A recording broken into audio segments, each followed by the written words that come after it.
Hello everyone, welcome to our video today on overtraining. I'm Jordan Pilkington. And I'm Richard Johnson. So one thing that we see a lot in the exercise community is someone overtraining. So the first thing we need to do is define that term. So we call overtraining, or AKA under recovering. So we see a graph here that can kind of give us an idea of why someone might be overtraining.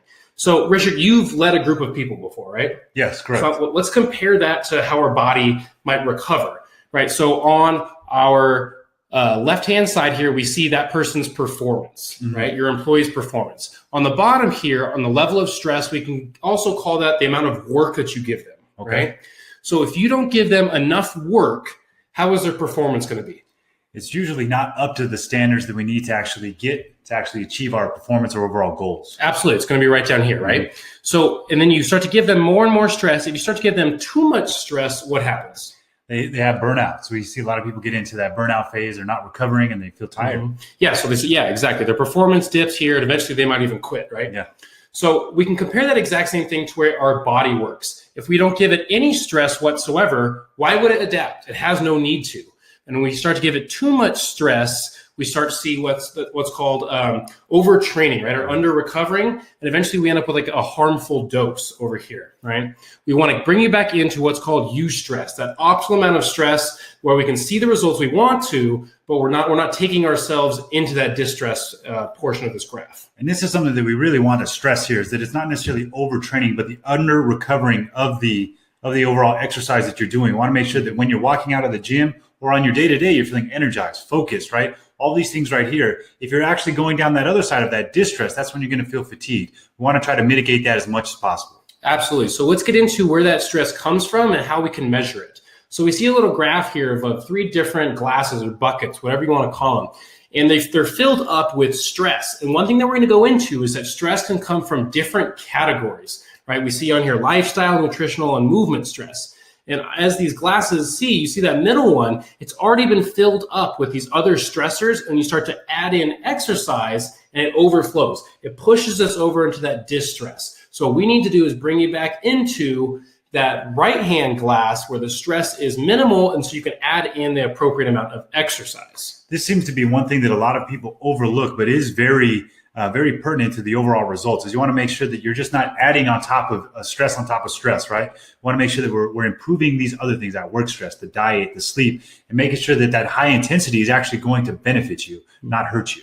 Yep. So let's go into what these stressors are. So the first thing we get into is lifestyle stress. So lifestyle stress is that mental, emotional stress. It's work, family, finances, it's your responsibilities, it's the anxiety you have on a day-to-day basis. It's not getting enough sleep.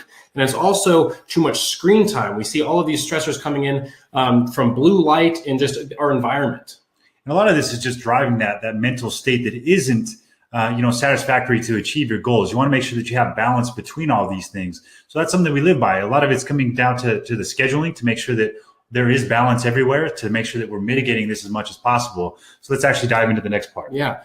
Next thing we get into is going to be nutritional stress. So nutritional stress, eating too much food or eating too little food. Both things could be stressful. Eating overly processed food or food that doesn't have a proper nutrient quality. If you eat something you're allergic to or something you're sensitive to, obviously that's going to cause some sort of stress in your body. Drugs, alcohol, prescription medication, smoking, secondhand smoking, all of these things are causing stress on our bodies. And one thing that we also overlook a lot of times is our environmental factors or pollution. Yeah, and a lot of these are probably unknown to many people. It could be things in your water supply like fluoride. It could be things in the air that you're breathing. So you want to be cognizant of all of these things. And that's really where a lot of times the supplementation actually comes into a big factor here, is to make sure that we're filling any of those gaps that are caused by any of those things. So just be mindful of it. We want to make sure that people are aware of it. The nutritional component is very, very important. Yeah, so as we go down this list, you're probably thinking, wow, my bucket or my glass is already pretty full of a lot of these things. Before we even get into our last category, which is movement stress. So this is if your body is in pain, you're moving in pain, or not even moving correctly. It's sitting too much, which is a rampant problem right now. It's poor posture. And finally, we get to exercise. Exercise is actually a stress on the body. That's why it elicits a response. We stress the body out, we adapt to that stress, and we should get better. But if that glass is too full and we're starting to add in more stress from movement, that could be a problem. Correct. Instead of wasting a bunch of time with all of these things, we want to make sure that whatever you're doing is efficient and as effective as possible. Yeah, so let's go into how to actually manage these stressors, because we want to add an adequate amount of exercise, but we need to limit the amount of stressors that come from lifestyle and nutrition. So first up, we have lifestyle stress management. Now, what are the best techniques for lifestyle stress management? So things that we've seen most people be successful with are things like meditation, yoga, overall scheduling. Again, this is probably the most overlooked, but you want to make sure that if you are going to add these things in, meditation, that might be 5 minutes, maybe 20 minutes, yoga, right? That can be anywhere from 15 minutes to an hour and a half. You just want to make sure that when you want to do these things, that you're actually scheduling it in, because a lot of times you're going to have to remove something else, right? You're already doing things. You're working. You're working on things like school. You may be playing with your kids, spending time with your wife or your husband. You want to make sure that if you want to adopt these things, that you're actually putting in your schedule so you have time to do it. We, again, don't want to make sure that you're adding things in to add in more stress. Sleep hygiene is another thing. You want to make sure that you're going to sleep at the right levels, brushing your teeth, you're getting your environment in the right order. We talked about the blue lights and the screen time a little bit, but you want to make sure that your sleep environment is adequate as well. Yeah, so make sure it's dark, that there's a proper temperature. Getting blackout shades, these sort of things can be super important. Now, as Richard said before, that scheduling is probably the most important thing. So as we talk about adding in something, you might have to remove something as well. So why not make it a stressor? If you're going to add in some meditation, let's take away some TV time. Let's take away some of that screen time. So you can remove a stressor and add in a stress management technique. Mm-hmm. The next section we get into is going to be nutritional stress management. So what are our best techniques here? So you want to make sure that you are eating an adequate amount of calories. So we had on a previous slide that you could eat too much, but then you can also eat too little. Some people might say, well, what do you mean I can eat too little? That could be actually a disadvantage for your body as well. You want to make sure that you're having that adequate amount. Some of those things that we look at are resting metabolic rate. We'll probably get into that in future videos. But also leading into that, you want to make sure that you're supplementing appropriately. So you want to make sure that most people are following what's called the standard American diet, meaning we're eating a lot of processed food. One of the most popular foods is fried chicken. It is delicious, but it's not the best thing for you. So a lot of times when people are using supplements, it is to improve performance. One thing that we do want to make sure that is very clear is, yes, they do help with performance, but they also help you actually feel as optimal as possible. Mm-hmm. Yeah, going back to that adequate amount of food, this is probably the biggest factor for me. We see a lot of people that are trying to lose weight and probably eat too little calories, and that could be a problem. But for someone like me that's trying to put on weight, sometimes I even ate too many calories. I was causing some nutritional or some digestive stress because I was eating too much food. I brought myself down to the adequate or appropriate amount for myself, and then I started to see the proper results. That is a big thing that a lot of people don't realize, that these are putting a lot of stress on your body if you're eating way too much. Your body really wants to do as little as possible. Again, like we're not inherently lazy, but your body has a homeostasis level that it wants to adapt to. So if you're eating too much, your body's going to go up to that level. If you're exercising too much, it's going to go to that level. But you remember, you want to get back to that homeostasis where you're doing just enough to be optimal, that you're not overfilling that bucket with stress. Mm-hmm. Next up, we have fasting. We're going to go into that in a future video on more in depth on why that could be appropriate and limit stress. We also want to test for food sensitivities and food allergies. So we have those tests at Endomath where you can test and find out what foods should you stay away from. They might even be healthy foods, like you had a sensitivity to almonds. Yeah, so one thing that I loved for many years was almonds, right? It was kind of in the news as the new hot thing, is try to eat almonds. But actually, when I did a food sensitivity test, I realized that it was actually causing some afflictions in my body. So I cut those out, made some adjustments, made a move to macadamia nuts, and I haven't had any of the same problems. Some of the things that you may notice with food sensitivities are you may have breakouts on your skin, you may feel bloated, lethargic. Those kinds of things are telltale signs that something may be bothering you. So you want to make sure that you do this test, because it actually can be a cornerstone of everything else that you do, making sure that you're eliminating those foods and supplementing in good foods and supplementation to help with that. Yep. And finally, we get to controlling our environmental factors. So we're not going to ask you to move to outside of a city, because a city can have a lot of pollution in it, but we want to control those factors as much as possible. Try and avoid secondhand smoking, try and take as much precaution as you can to avoid pollution and those sort of things too.